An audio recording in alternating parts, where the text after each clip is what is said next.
lagi dengan channel Catatan Harian Pasien MS Parkinson. Terlebih dahulu izinkan saya menyapa sahabat-sahabatku yang sealumni sama Parkinsonis, baik yang sudah bisa mandiri di rumah atau masih bed rest, atau yang masih menjalani perawatan, atau yang sedang dalam proses mencari tempat atau mencari tempat untuk opnam atau untuk periksa dokter-dokter yang menurut sahabat-sahabatku dipercaya oleh sahabat-sahabatku. Dan nanti selain hari ini atau pagi ini kita akan unboxing paket dari Mayora Indah T3 obat namanya.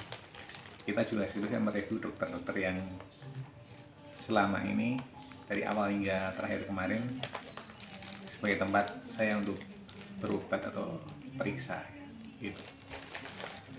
Oke, yang pertama kita akan unboxing dahulu.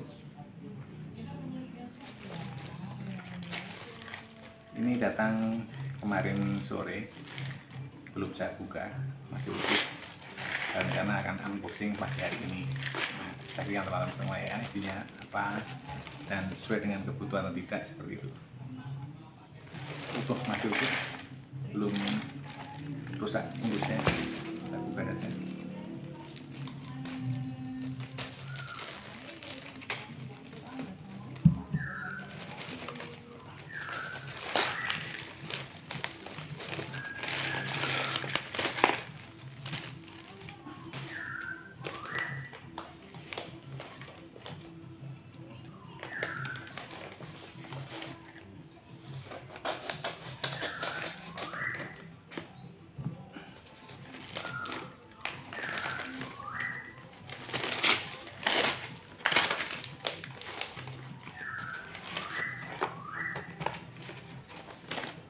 Ini ada 2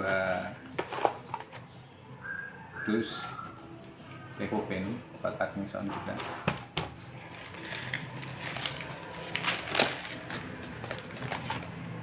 Kemudian Sikrol 375, bukan yang 715 lagi. Dosisnya tinggi, tidak kuat saya.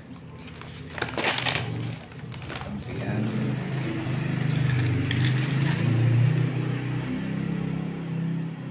Stalevo 4 tube Stalevo 1, 2, 3, 4. Jadi dalam bulan ini kemarin sebelum dikirim kemarin sore itu yang sudah limit persianya adalah Levoben. Levoben sudah habis, kemudian Sikrolnya juga habis pas sampai pagi hari ini.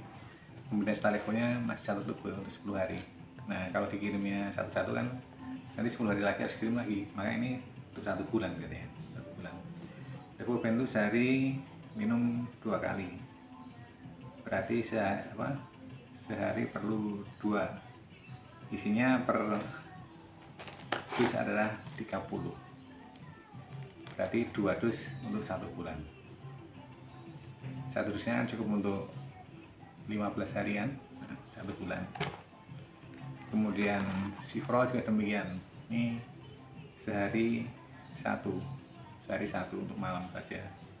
Ini 30 isinya dan 1 bulan. Kemudian Stalevo itu sehari 3 kali minum 1 isinya per tubenya itu ada 30 butir. Berarti ini ada 120.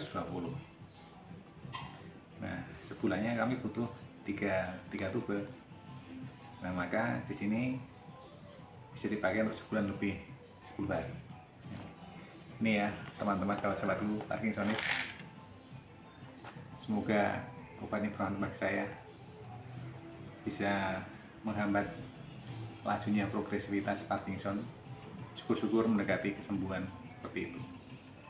Nah, seperti yang kita ketahui bersama, seorang Parkinsonis ya hidupnya minum obat, harus dengan obat. Tidak dengan obat sulit terbentung terkait dengan sifat progresivitasnya. karena memang juga semakin lama semakin apa namanya, ada grafik yang menurun begitu, walaupun mulai dari 6 bulan yang lalu itu grafiknya itu landai ya. Kalau perubahannya pertama kan signifikan, curam, naik, tanjak, menanjak, naik 95%. Nah, ketika 95% itu mentok, kemudian dia pelan-pelan akan ikuti irama bagaimana kita sebelum berbagi menu badan yang lain-lainnya. Semakin terus naik turun, tapi ini sangat landai sekali. Begitu untuk batu-batannya seperti itu. Baiklah sahabat-sahabatku, seperti yang saya awal tadi, kita akan mereview terkait dengan dokter dari rumah sakit di mana saya dirawat dari awalnya. Bagi sahabat-sahabatku yang berdomisili di daerah Jakarta Selatan, kemudian di Tangerang Selatan, itu mungkin kenal dengan rumah sakit dan dokter ini. Apalagi yang sama-sama sudah punya riwayat penyakit saraf ya, penyakit saraf, golongannya panel penyakit gangguan saraf sebenarnya, saraf secara motorik. Nah, di rumah sakit IMC Sektor 9 itu di sana melayani BPJS, karena saya layani BPJS juga waktu itu. Pertama saya untuk konsultasi juga ke situ, setelah dari puskesmas dirujuk ke puskesmas satunya. Ada dokter Dian spesialis saraf di sana. Nah, dokternya ramah dan enak untuk berkonsultasi ya, sabar gitu. Nah, salah satu di daerah Jakarta Selatan atau Tangerang Selatan bisa merujuk ke sana kalau akan periksa terkait dengan saraf. Saraf itu bisa berkaitan dengan yang gejala stroke segala bisa masuk ke sana. Kemudian terapi Parkinson. Karena yang pertama memvonis saya kena Parkinson adalah dokter Dian itu. Dan dengan sabarnya mengatakan saya, maaf Pak, sebenarnya Bapak bukan kena saraf tapi Parkinson. Bapak tahu apa itu Parkinson? Saya bilang saya belum tahu, karena belum tahu sama sekali. Ya nanti baca-baca Pak. Tapi secara singkat begini, Parkinson saya katakan penyakit yang belum ada obatnya untuk kesembuhannya, hanya bisa dihambat dengan menghambat progresivitasnya. Oh, baik dokter. Ya semula yang saya kira apa yang ada dokter Dian itu sekedar apa, getaran-getaran buyutan tremor itu ya. Tidak ada bayangan sampai jauh bahwa ternyata Parkinson tidak hanya sekedar itu Parkinson primernya memang tremor itu, tapi yang lain-lainnya, rasa nyerinya, kemudian lutut, siku-sikunya itu apa, sendi-sendinya itu kaku, ngilu, kemudian ternyata berpengaruh ke masalah alat bicara juga, berpengaruh ke alat penglihatan juga berpengaruh, kemudian kecepatan keseimbangan juga berpengaruh, ternyata sampai kemana-mana yang dulunya tidak saya kira seperti itu. Tapi sungguh dengan dokter Dian kita bisa berkonsultasi secara adem lah, enak menyampaikan keadaan kita yang sebenarnya itu enak, tidak membuat pasien itu menjadi down seperti itu dokter Dian. Sebelum lanjut berikutnya, dari unboxing obat tadi, tidak lupa saya mengucapkan terima kasih banyak kepada Mayora Indah TBK yang sampai saat ini masih mensuplai, membantu dengan pengiriman obat. Ini diberikan untuk saya, artinya bantuan untuk saya secara cuma-cuma atau gratis, dibayar oleh HRD Mayora TBK. Terima kasih Bapak Heri Santoso, Cik Yuli yang mengupayakannya, dan teman-teman yang lain, sahabat-sahabat lain yang berkarya di Mayora TBK, terutama yang ada di HRD.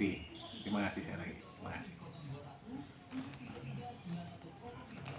Nah, kemudian selain rumah sakit IMC yang jadi rujukan, karena waktu itu pertama di IMC harus MRI ya, MRI karena di IMC alatnya terbatas ya, waktu itu sedang gangguan, tidak bisa, makanya dirujuk ke rumah sakit di atasnya yang golongan B ya, di atasnya lagi, yaitu di daerah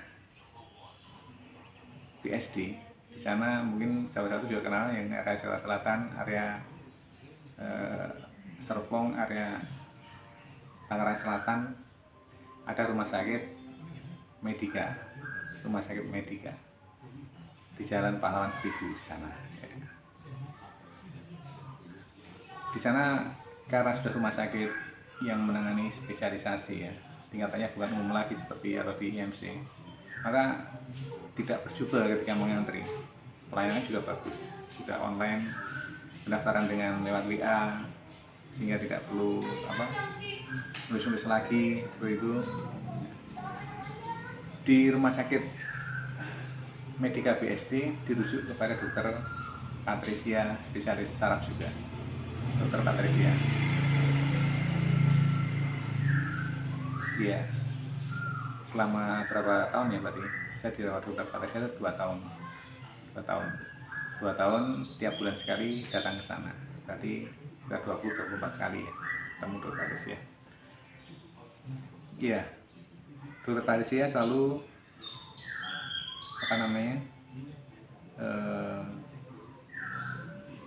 menanyakan bagaimana perkembangannya, apa yang dikeluhkan Pak, dan sebagainya seperti itu. Dan yang mengenalkan obat-obatan Parkinson selain dokter Dian perkenalkan yang pertama itu Civrol dan Heximer. Civrol dan Heximer yang utama dari awal tuh memang bagi saya itu sudah cocok ya, dalam arti tubuh tidak menolak, tidak ada rasa pusing atau mual atau mau muntah setelah minum itu, tapi reaksinya, efeknya bisa dirasakan. Yang tadinya kaku menjadi lentur seperti itu, yang tadinya jalannya agak goyang-goyang karena tremornya itu setelah minum obat itu ya berkurang lumayan seperti itu, jadi bisa direduksi. Nah, dokter Patricia menyarankan yang Stalevo. Hanya waktu itu untuk Stalevo oleh BPJS kan tidak tercover karena termasuk obat mahal ini. Stalevo obat mahal.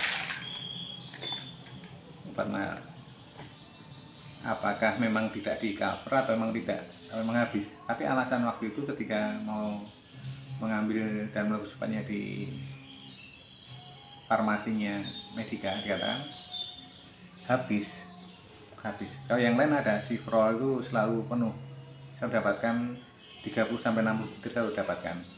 Ketika dokter Patricia meresepkan yang 0715 itu berarti cukup 30 butir. Tetapi jika diresepkan yang 0375 itu 60 butir. Jadi kalau 315 itu satu box ini, tapi yang 0375 itu 2 box ini untuk 1 bulan. Nah, rotasi perputaran antara off-nya kontrol dan on-nya kontrol itu kan harus pas kalau BPJS, nggak boleh kurang. Kalau lebih nggak masalah, atau lewat. Misalnya biasanya tanggal 1, kemudian kita kontrol kembali tanggal 25 misalnya, nggak boleh, belum bisa. Untuk obatnya nggak dipotong karena belum dianggap belum habis untuk 1 bulan, baru 25 hari kok sudah minta lagi, belum keluar. Jadi harus nunggu 5 hari lagi atau dipotong. Kemudian jika kurang, misalnya nih seperti Heximer itu kan disediakan oleh farmasi Medika, itu paling dua kaplet ya, 2 kaplet isi 20 kan, untuk 20 hari. Nah, sisanya itu harus ditebus, harus bayar lagi. Dan biasanya ketika kita tidak pandai-pandai melobi, biasanya dikatakan habis, nggak ada, hanya ada itu Pak. Tapi kan harus pandai-pandai melobi, sudah berapa kali dan itu kan bisa bertanya-tanya. Misalnya Mbak, Mas, kalau memang di sini obatnya terbatas, itu caranya gimana ya? Nah, suatu ketika nggak tahu karena kelepasan gimana, ada yang bilang, oh bisa ditebus Pak, bisa menambahkan sejumlah uang untuk mendapatkan obat sisanya itu, kekurangannya itu. Oh begitu, oke baik Mas, nggak apa-apa, saya tebus saja deh daripada di luar sulit. Karena yang Heximer tuh tanpa resep dokter, dan kalau mencari keluar tuh memang sulitnya luar biasa. Pernah sampai tidak dapat, sehingga ya dampaknya agak down ya, tidak stabil kondisi tremornya, dia muncul lagi gemetaran lagi. Nah, itu di farmasi rumah sakit Medika bisa seperti itu. Jadi sahabat-sahabatku yang berdomisili di seputar Serpong, PSD, kemudian Tangerang Selatan, itu bisa bisa berkonsultasi atau periksa ke spesialisasi saraf ke dokter Patricia. Ada dokter yang lain, tapi saya sendiri waktu memilih dokter Patricia. Ya, dan layanannya baik kok. Seperti itu di area Tangerang Selatan, PSD, dan Serpong, bisa ke sana. Ya, dokter Patricia, siapa tahu bulan juga nengok channel ini. Baiklah guys dan sahabat-sahabatku Parkinsonis, setelah lama mundar-mandir Tangerang Selatan, Pahlawan 1000, Banten, PSD selama kurang lebih 2 tahun, akhirnya persiaran itu harus berubah arah dengan hadirnya PT Mayora TBK dengan program HRD-nya, CSR-nya HRD, untuk menolong orang-orang yang punya penyakit Parkinson dan MSA. Sekali terima kasih PT Mayora TBK, CC, tapi semua itu dalam satu tim dalam penanganan program CSR, yaitu pengobatan Parkinson dan MSA.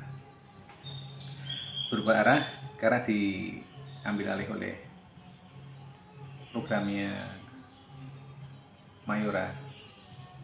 Terus diketahui kita bersama, saya tidak ada hubungan apa dengan Mayora, tapi Mayora punya kebaikan hati untuk menolong orang-orang seperti saya, seperti kami lah, para Parkinsonis.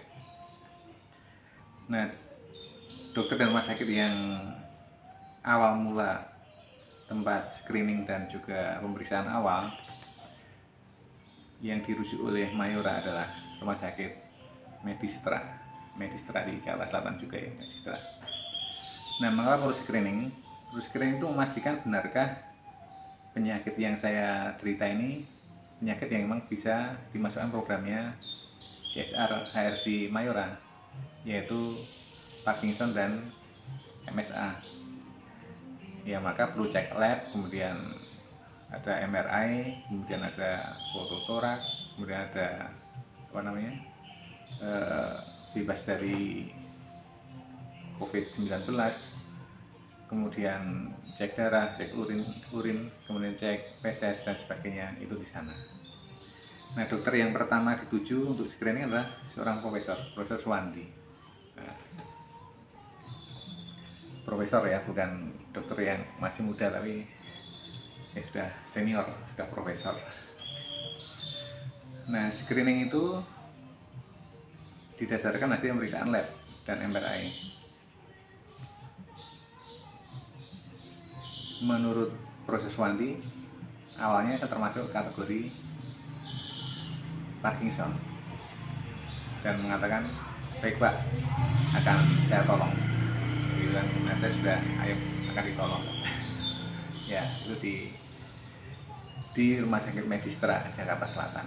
Nah, bagi sahabat-sahabat dan saudara-saudaraku Parkinsonis dan juga sahabat-sahabat channel harian pasien MSA dan Parkinson, itu bisa ke arah Rumah Sakit Medistra yang berada di Jakarta Selatan, kemudian ada di pusat pun juga nggak jauh dari sana, ada yang di timur, bisa masuk ke sana. Dokternya sabar karena sudah sepuh ya, kemudian konsultasi dan sebagainya berdasarkan data yang sudah didapat, sudah di tangan, yang sudah mulai hasil uji lab, hasil MRI, hasil foto torak dan sebagainya, itu berdasarkan itu baru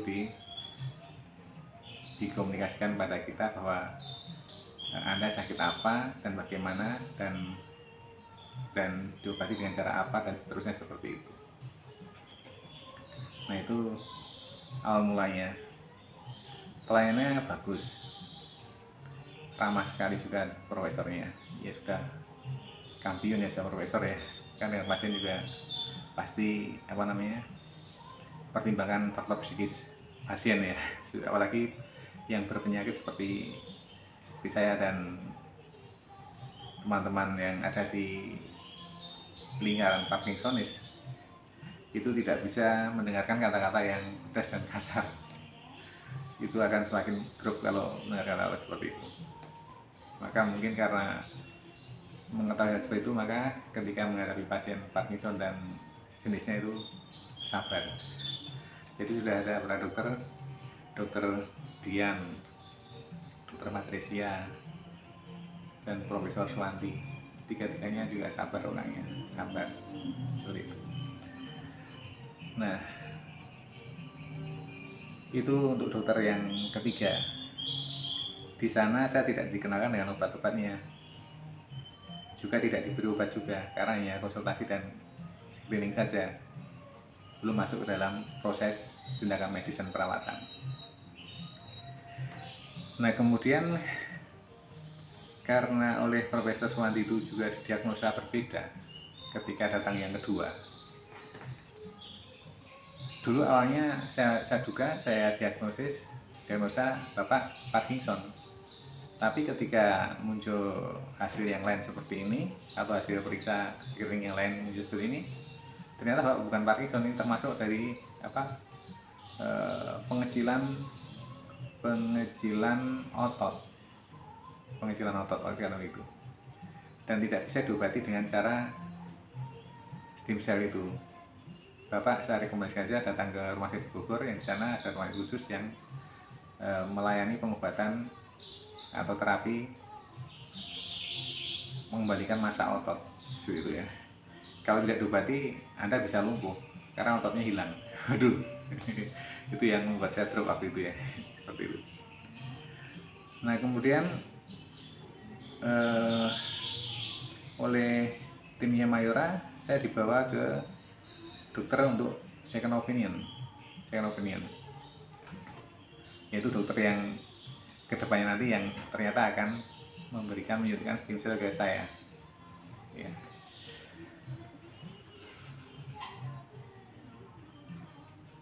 Di Jakarta Utara itu ada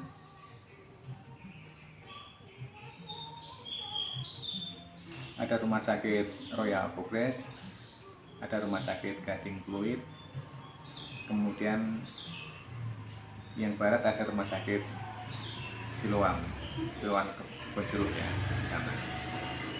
Nah, kalau ke rumah sakit Siloam Kebonjeruk, kita bisa bertemu dengan dokter Frandi. Dokter Frandi juga spesialis saraf yang terkenal di mana-mana, juga di televisi sering muncul di program-programnya berkaitan dengan DBS, kemudian operasi otak untuk penyakit Parkinson ya, jenisnya termasuk stem cell juga di situ tempatnya. Nah, ketika bertemu dengan dokter Frandi pertama kali, saya kebetulan waktu itu harus pakai kursus dan nggak bisa jalan sama sekali. Dokter Frandi bukan dokter yang istilahnya dengan halus mengatakan kepada pasien ya, karena bukan orang Jawa Tengah macam itu ya. Beliau dari Chinese ya, tapi secara lugas mengatakan apa adanya. Bahkan ketika melihat saya dan saya bercerita tentang penyakit saya, langsung beliau berkata, Bapak kena Parkinson.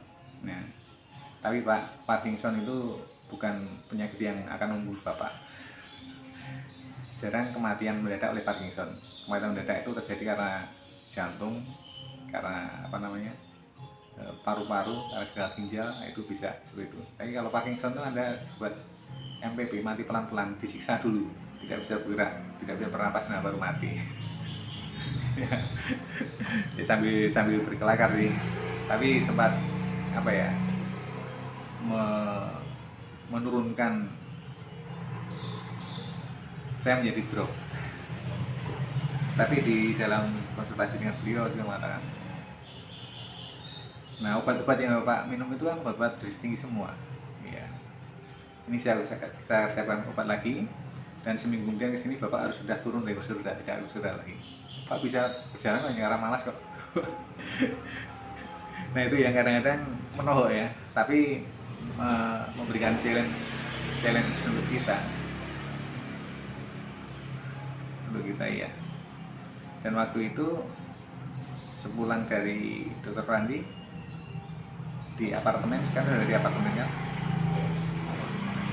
itu akhirnya saya harus belajar berjalan, merambat berjalan.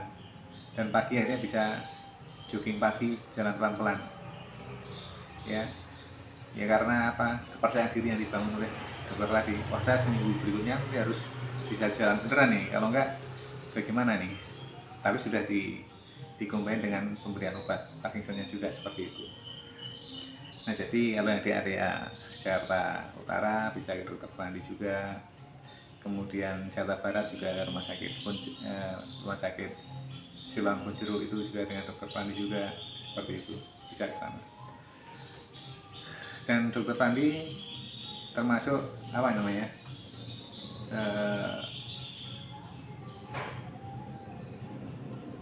mau memberikan kontak personnya pada kita. Kan tidak semua dokter boleh dong dimintai nomor WA atau HP, tidak semuanya mau memberikan ya, karena kesibukan dan karena mungkin apa namanya, kepentingan keamanan data diri ya, tidak diberikan. Dan Dokter Randi memberikan, kami diberi nomor WA-nya dan dimintai progresnya, bagaimana perkembangannya setelah periksa, setelah minum obat dan latihan. Nah, itu kontrolnya lewat WA seperti itu. Dokter Randi itu di rumah sakit Siloam Bonjero ya. Jadi di sana screeningnya juga ketat sekali, tidak semua orang bisa masuk, apalagi yang mau apa namanya opnam, yang antar pun juga harus ikut screening ya, apa namanya, harus bebas dari COVID-19 kan. Nah, itu waktu mau masuk rumah sakit Siloam itu, waktu mau opnam di Stepsel itu dari siang, pagi jam 10 ya, baru bisa masuk ruang inap, ruang transit pun itu baru jam 7 malam baru bisa masuk. Jadi hampir seharian penuh itu proses menjalani screeningnya, itu lama juga, yang lama screeningnya ya gitu. Nah, kemudian di Rumah Sakit Royal Progress ada 2 tindakan kan. Tindakan yang pertama itu sudah lemah, yang diawali dengan apa namanya, periksa darah, kemudian bebas dari COVID-19 dan yang lainnya, periksa lab dan sebagainya. Kemudian yang kedua itu ada konsultasi dan cek rutin dari dokter sarafnya juga. Nah, untuk yang sudah lemah itu Dokter Tommy, spesialisasinya apa namanya itu ya, sebenarnya kliniknya atau rumah sakit kecantikan ya, rumah sakit kecantikan tuh. Nah, karena sel lemak itu biasanya untuk orang-orang yang kegemukan atau obesitas, itu lemaknya untuk dibuang. Tapi ini kan layanan khusus untuk disedot, kemudian diolah, disemaikan menjadi bit sel baru. Jadi ya karena spesialisasi di kecantikan pun masuk ranah di situ akhirnya. Dokter Tommy orangnya ramah, suka bercanda. Waktu saya konsultasi untuk sudah lemak itu, saya kan masih kurus banget, tidak ada lemak di badan saya, hanya 52 kiloan, apa, kecil sekali. Ya, Pak, itu masuk lemak, ya sudah apanya, lemaknya ada semua, dibitin semua, sini nggak ada. Nah, saya cari, Pak, nanti yang ketemu. Akhirnya yang direkomendasikan sudah di bagian perut bawah, paha kanan dan paha kiri itu. Tapi enak orangnya, bisa datang ke sana. Tapi bagi sahabat-sahabatku yang mungkin bukan karena Parkinson usul lemak, yang obesitas pun bisa datang ke sana kalau memang perlu usul lemak, dengan dokter Tommy. Kemudian dokter berikutnya yang di rumah sakit yang sama, Royal Progress, itu ada dokter Imelda, spesialis saraf juga. Orangnya sabar juga, hampir sama seperti dokter Dian. Nah, ketika hanya satu orang, kami harus datang ke Royal Progress di antara dari Mayora. Tapi ketika ada 2-3 pasien yang jatuh tempo kontrolnya sama, itu dokter Imeda yang datang ke apartemen. Waktu sampai 2 kali kami bersamaan untuk periksa, dan dokter dokter Imeda yang datang ke apartemen. Ya, untuk teman-temanku yang berdomisili di area Jakarta Utara, ya bisa datang ke Royal Progress. Ya. Tapi di sana yang pokok atau basicnya rumah sakit kecantikan sebenarnya. Tapi para Parkinsonis dan orang-orang yang kena penyakit saraf itu bisa masuk sana karena dokter saraf dan dokter spesialis sedot lemak itu tadi ada di sana. Itu dokter-dokter yang merawat saya dari rumah sakit rujukan dari Mayora, di mana tempat kami untuk dirawat dan mengenai tindakan medisnya seperti itu.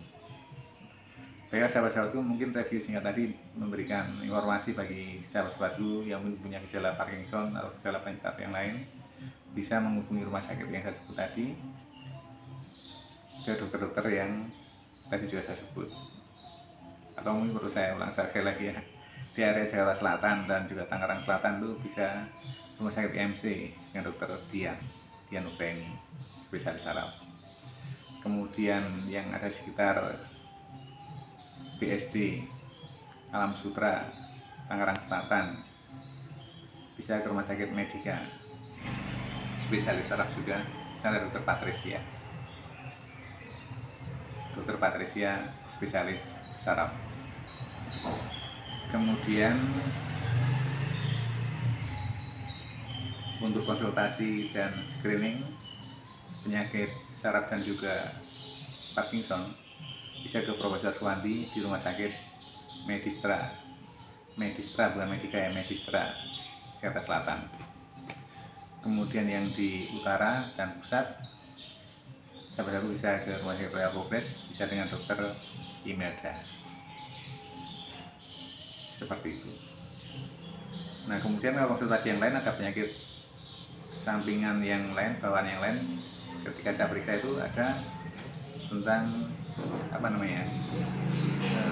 saraf juga, saraf kejepit lah istilahnya seperti itu ya, walaupun tidak kejepit seperti yang sudah parah itu, gejala pergeseran lumbar tulang punggung ya, itu bisa berkonsultasi ke dokter Profesor Bambang, spesialis saraf juga, Profesor Bambang di rumah sakit Gading Pluit, Jakarta Utara ya. Bisa di sana seperti itu. Baiklah sahabat-sahabatku, demikian unboxing ya, sudah dapat persediaan obat untuk 1 bulan dan review singkat rumah sakit dan juga dokter yang merawat saya dan juga tempat saya untuk menjalani tindakan medisnya gitu. Terima kasih, dan kita ketemu lagi di video-video yang berikutnya yang khusus terkait dengan Parkinson, MSA. Walaupun tidak rutin setiap minggu atau setiap bulan saya upload yang ini, tetapi ini yang pokok yang saya berikan informasi untuk teman-teman semuanya sebenarnya. Karena misi saya waktu itu ketika saya diobati oleh Mayora, saya harus bisa memberikan testimoni dan juga mungkin informasi diberikan oleh sesama Parkinsonis seperti saya lewat channel di YouTube. Jadi itu misi yang pertama seperti itu. Yang lainnya tambahin aja informasi untuk mengupload kegiatan-kegiatan yang dilakukan oleh seorang Parkinsonis, di mana yang dinyatakan sebenarnya tidak layak, saya masih bisa melakukan aktivitas yang lain seperti memasak, kemudian jogging, cycling, kemudian juga kegiatan sehari-hari termasuk yoga, bersih-bersih rumah, dan yang lain-lainnya, kegiatan sehari-hari yang saya upload setiap harinya seperti itu. Oke, terima kasih dan salam sehat semangat. Ketemu lagi di video berikutnya. Salam sehat semangat.